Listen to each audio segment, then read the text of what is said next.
Bom dia, meus amados, a graça e a paz do Senhor.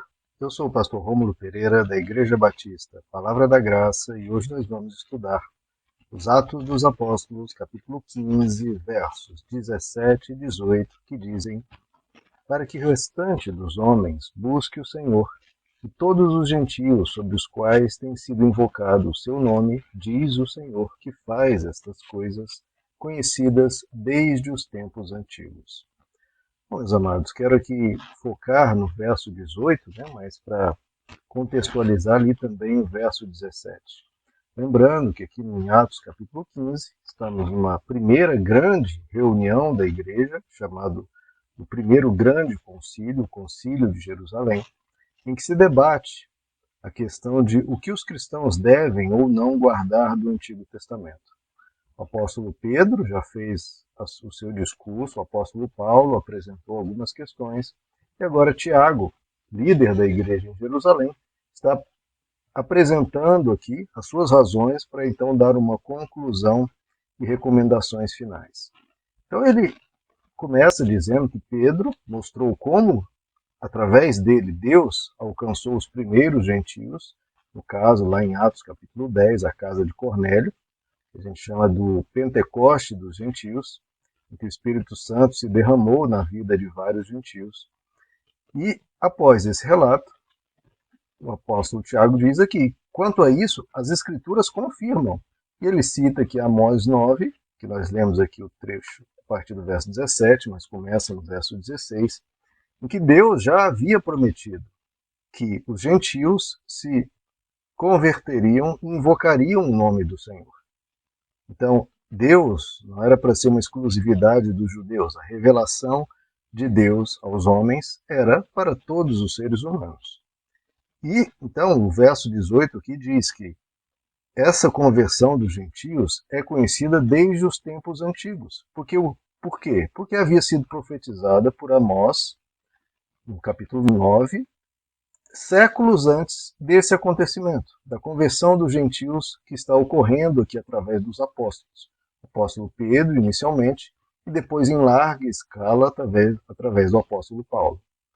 Ou seja, esse acontecimento maravilhoso, mas de certa forma surpreendente, era algo não tão esperado pelos primeiros cristãos, talvez, apesar das falas de Jesus a respeito disso.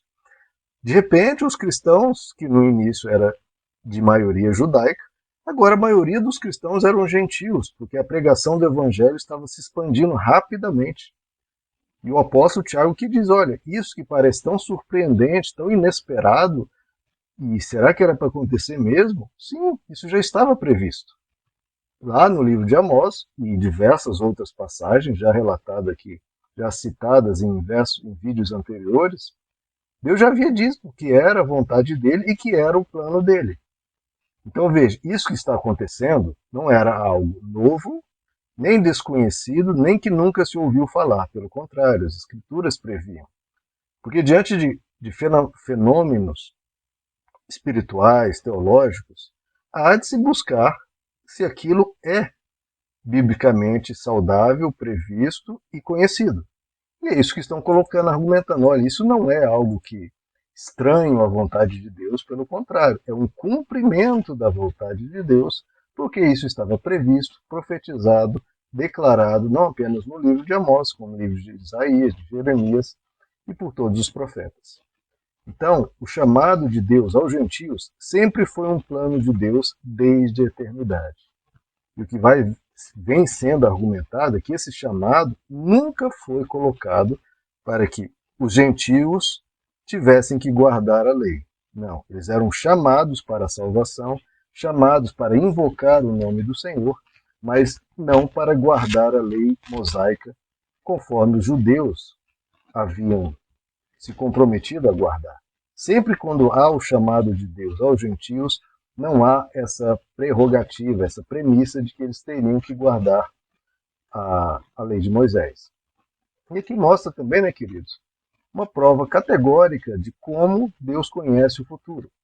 As escrituras do livro de Amós existiam há séculos e previam a conversão dos gentios, algo que por séculos não acontecia.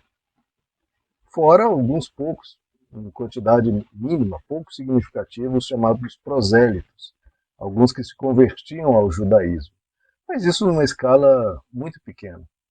Agora, Deus está prevendo aqui, profetizando, que haveria uma conversão em larga escala. Um grande número de gentios passaria a invocar o nome do Senhor. Poderia ter, sim, se argumentado, como isso por séculos não havia se cumprido. Olha aí essa profecia, como é falso, como a Bíblia aí, o Antigo Testamento é falso, esse profeta Amós aí é um falso profeta. Por quê? Porque por séculos não havia se cumprido essa profecia. Então, muitas vezes, quando a gente diz, né, que, olha, essa profecia ainda não se cumpriu, mas vai se cumprir, algumas pessoas dizem, assim é fácil, né? Fala sempre que vai acontecer algum dia, mas nunca acontece. Não é porque várias coisas são para o futuro e um futuro que Deus vai realizar quando Ele desejar. Como essa profecia de Amós. Por séculos, a profecia estava ali. Os gentios invocariam o nome do Senhor. Os gentios invocariam o nome do Senhor. Os gentios invocariam o nome do Senhor. E o que poderiam ter dito? Como provavelmente muitos disseram. Profecia, mas nunca acontece, cadê?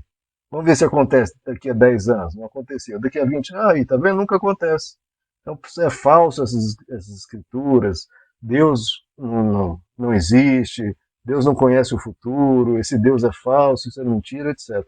Essas coisas que nós vemos sendo falado, por exemplo, a respeito do reino de Deus na terra, as profecias que ainda não se cumpriram das escrituras. Por quê? Porque Deus vai realizar na vontade dele. Quem quiser crer é beneficiado pela segurança, pela esperança e por saber e por confiar em algo que realmente se sucederá. Aqueles que descrerem vão só estar descrendo contra uma realidade que vai acontecer e o bobo da história vão ser eles, porque Deus conhece o futuro. E é isso que está escrito lá em Isaías 46, por exemplo. Eu sou Deus e não há outro. Eu sou Deus e não há outro semelhante a mim, que anuncio o fim desde o princípio e desde a antiguidade as coisas que ainda não se sucederam. Veja como estamos vendo o cumprimento disso. Deus anunciou antes e se cumpriu, séculos depois. Jesus, por exemplo, profetizou coisas assim, por exemplo, onde esse evangelho for pregado, a história dessa mulher será contada. A história da mulher que lavou os pés de Jesus com um vaso de alabastro, um perfume caríssimo. Essa história que Jesus fala que seria espalhada pelo mundo inteiro, por 2000 anos está sendo contada e está sendo contada aqui novamente. Para você que já ouviu essa história, ou caso não tenha ouvido, está ouvindo. Cumprindo a profecia de Jesus. Por 2000 anos, aquele acontecimento minúsculo de uma mulher derramando um vaso de perfume aos pés de Jesus, Jesus profetizou que iria ser anunciado isso por todo o planeta. Algo dificílimo de ocorrer e ocorreu. E ocorre por 2000 anos. Por quê? Porque Deus anuncia o fim desde o princípio e desde a antiguidade as coisas que ainda não se sucederam. Então, queridos, que a gente saiba e tenha essa plena confiança que as profecias de Deus se cumpriram cabalmente, letra por letra. As que não se cumpriram, Deus vai realizar. Cabe a nós crermos e confiarmos na palavra dele, porque a palavra dele é fiel, ele é fiel e a bondade dele é manifestada, anunciando para nós, réis mortais, o que ele vai fazer. Tudo isso para nos dar forças, para continuarmos crendo, continuarmos mantendo a nossa integridade, a nossa justiça, a nossa honestidade, mesmo em um mundo todo corrompido, todo devastado pela maldade, em que os espertos, entre aspas, tripudiam sobre os justos e sobre a palavra de Deus, mas no fim, queridos, a vitória é de um só, é de Deus, que é o Rei dos Reis e Senhor dos Senhores. Meus amados, que Deus os abençoe. A graça e a paz do Senhor.